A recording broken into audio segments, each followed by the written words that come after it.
สบายดีท่านผู้ชมทุกท่านวันนี้พบกับพ่อยซ่อนเพชรเช่นเก่าเช่นเดิมวันนี้ค่อยมานาว่ามีกินแตงมีกินกินข้าวเดียว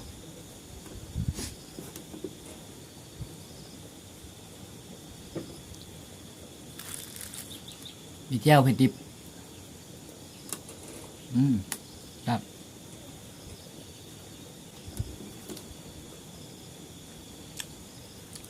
มีฟอดตกลอกฟอดตัวห่อ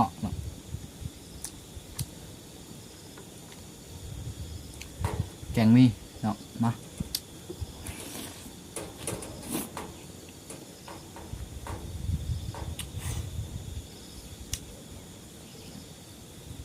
ใช่ปลาย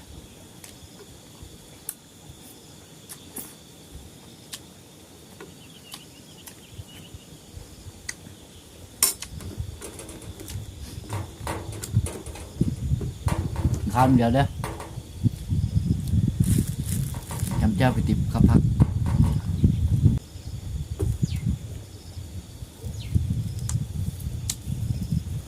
กินเจ้ากับผัก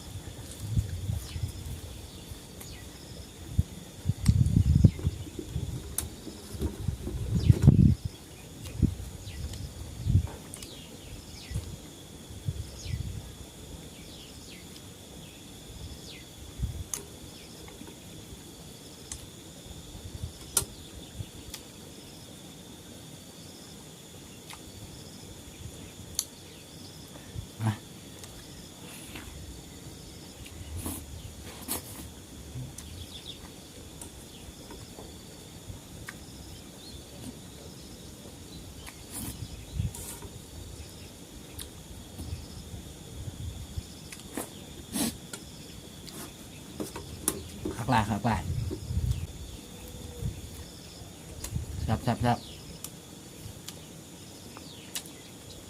กินเข้าไปเบื้องบรรยากาศไปน้ำมอกกำลังมาพี่น้องกำลังมาปอมพูตัวนี้ปอมกระแปะ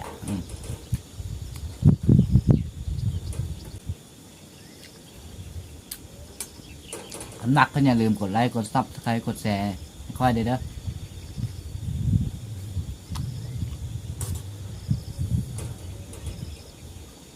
ขอโทษในความผู้สุภาพด้วยนะไม่ค่อยสุภาพปันเลย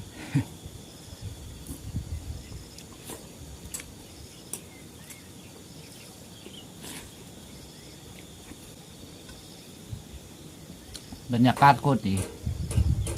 กินไปเบิ้งธรรมชาติเบิ้งบรรยากาศไปโอ้สุดยอดมานาเธอเลยพักพี่น้องอยู่แบบบ้านนอกดี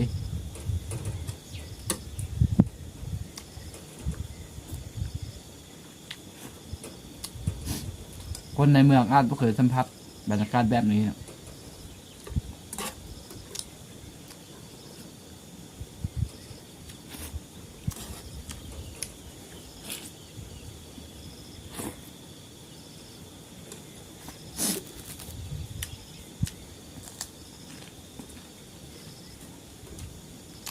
ถึงมีเข้าไป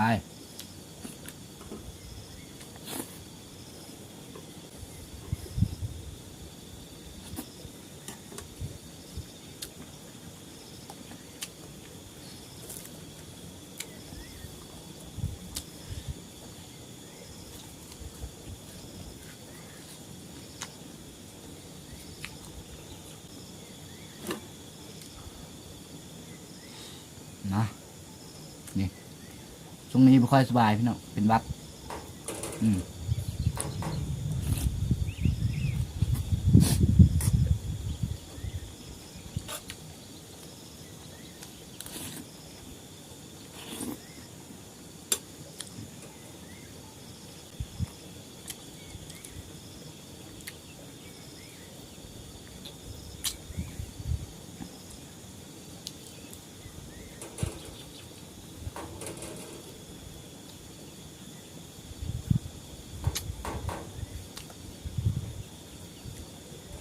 กินตุนเหาะ อ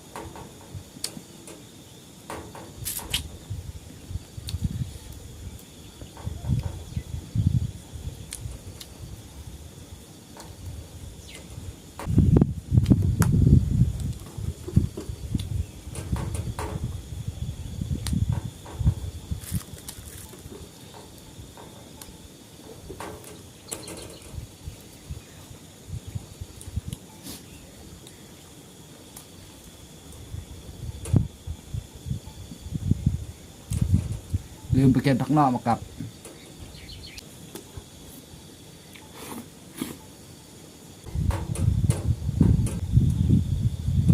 เบิ้งบรรยากาศน้ำมอกกำลังมา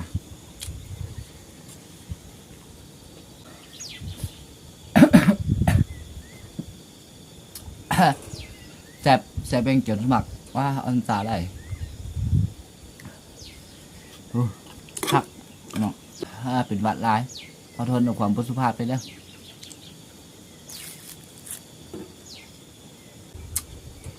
หัวหอกหัวกระลอกยกแล้วได้พี่น้องวันนี้